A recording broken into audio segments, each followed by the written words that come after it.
Narito tayo ngayon upang matunghayan ang nakakakilig, talaga namang napaka-sweet at nagtitrending na istorya ni Kalingap Tata at Ate Marjo.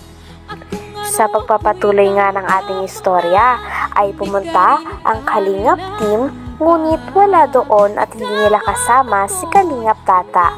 Pumunta lamang sila doon upang ma-interview si Ate Marjo kung ano nga ba ang nararamdaman niya tungkol kay Kalingap Tata. Hindi naman nun nakasama si Kalingap Tata sapagkat hindi pinaalam ng kanyang mga kasama na pupuntahan nila si Ate Marjo nang sa ganon ay malaman din nila ang nararamdaman niya. Pagpunta nga nila doon ay talagang binungad kagad sila ng napakaganda na tindera na si Ate Marjo. At tinanong din nila muna kung ano nga ba ang nararamdaman ni Ate Marjo sapagkat nagtitrending talaga ang tambalan nila o ang love team nila ni Kalingap Tata. Wala namang masabi si Ate Marjo sapagkat hindi daw talaga niya alam ang mararamdaman dahil napaka-unexpected daw ng lahat ng nangyari. Sapagkat nung araw na yun ay parang bumili lang daw talaga sila Kalingap Tata pati na rin ang kanyang mga kasama, ngunit bigla na lang daw siya nagulat na nasa YouTube na siya at napakarami ng views ng kanilang video. Tinanong naman ng vlogger kung ano nga ba ang nararamdaman ni Ate Marjo para kay Kalingap Tata, kung may pag-asa na ba ito. Kinilig naman si Ate Marjo at sinabi na hindi pa nga din daw nanliligaw. Kaya hindi pa rin siya makakapag-decide. Kaya natawa naman ang buong Kalingap team sapagkat totoo nga naman dahil hindi pa nga nag-try manligaw si Kalingap Tata. Grabe at napakadami na nga manonood ng sobrang kinikilig sa kanilang dalawa.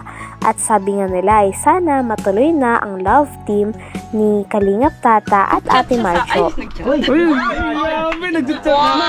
Ano ba yan? Dulas. Hindi, sabi niya sa Huwebes ata. Pupunta? Ay. Hindi ko alam. Pero Ay, talagang. Baka may bibigay sa'yo. Naku. May pag-asa ba si Kalingap Tata? Talaga, hindi pa. Ibig sabihin talaga. Hindi pa nga nanliligaw. Ano ituloy ko yung sinabi mo? Hindi pa nga nanliligaw? Sabi pa din ni Tata, napanagilipan daw niya. Kaya nga. Pambira ko. Yung kaibigan ko may nag-share sa akin ng bakit nasa ano kayo? Hindi ko alam. Pero ngayon may mga nagpapapicture na sa'yo dahil sikat ka na sa YouTube. Ano pagkaramdam mo na may mga nagsasabi na sa'yo, oy, nakita ka sa namin sa YouTube. Anong pagkaramdam mo? Siyempre, sikat ka na. Kalingap team yung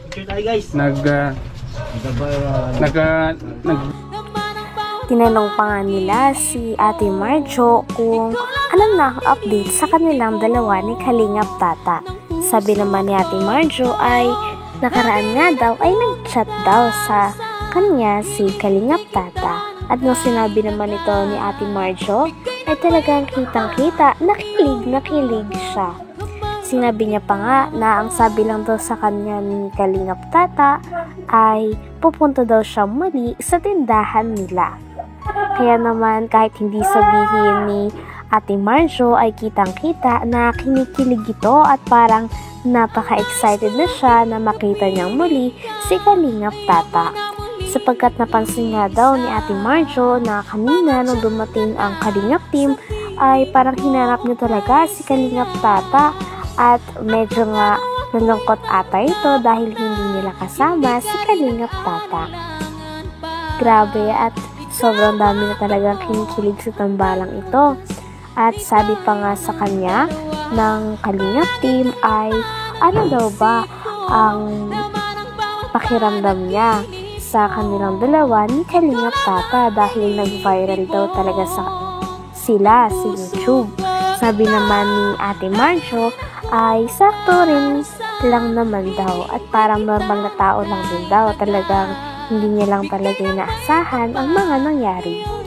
Pero dahil doon ay nagpapasalamat pa rin daw siya sa mga nanood dahil talagang nakakapagbigay ito ng mga ngiti at talagang kinikilig daw ang mga manonood base sa kanyang mga nabasa sa comment section. Sabi pa nga ng Kalingap team ay marami daw talagang nagkakagusto na viewers kay Ate Marjo sapagkat bukod sa napakasimple nito ay parang siya rin ang isang babae na walang kaarte-arte at talagang go na go lang sa good vibes. Kaya mas marami pang mga tao ang nagkakagusto at talagang nagugustuhan ang kanyang ugali.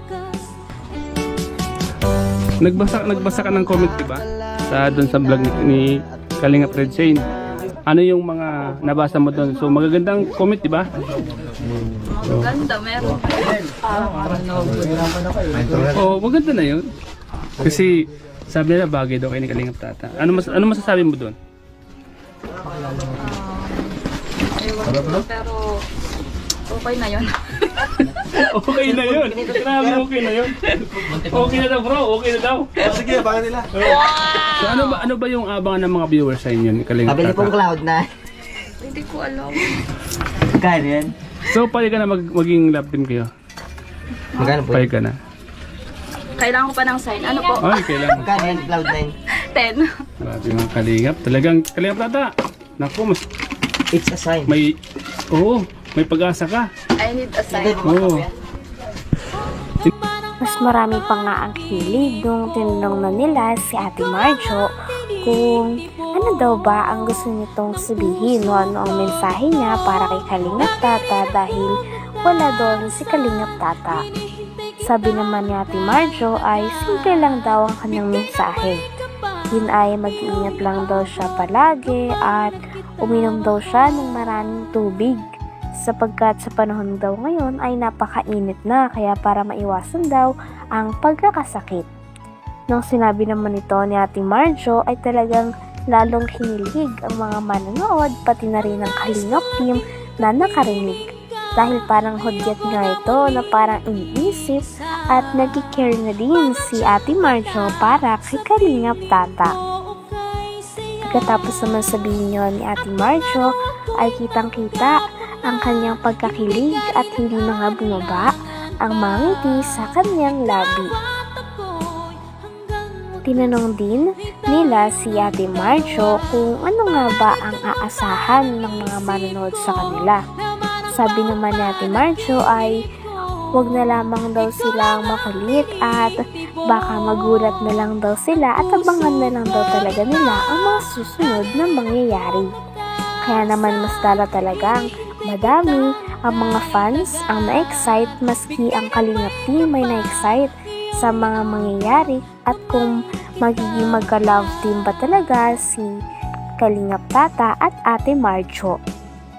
Dahil kitang-kita naman na napakalakas nga ng chemistry nila at marami na mga fans, lalo na ng mga Kalingap team at Kalingap fans ang kinikilig sa kanilang dalawa.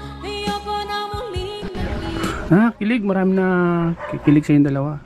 Ano yung mga asa namin sa mga viewers? Ano sasabihin mo? Meron ba kaming asan sa inyo? Yung dalawa? Kalma lang sila. Magugulat na lang. Ay, grabe! Wow! Sabay ganun. Magugulat na lang. Yun, galing. Talagang magbabayar sa yung dalawa. Oo. Abangan namin yan, ha? Yung sinasabi mo magagulat ng mga viewers, ha? Abangan namin yun.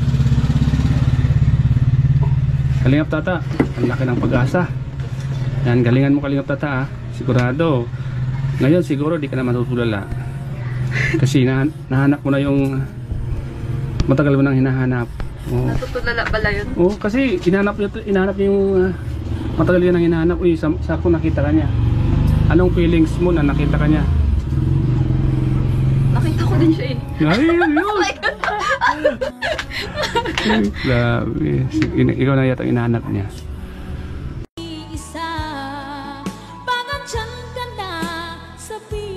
Hanggang dito na lamang muna ang ating nakakakilig, napaka-sweet at napaka-trending na love story ni Kalingap Tata at Ate Marjo. Maraming salamat sa inyong panonood. Hanggang sa muli. Bye!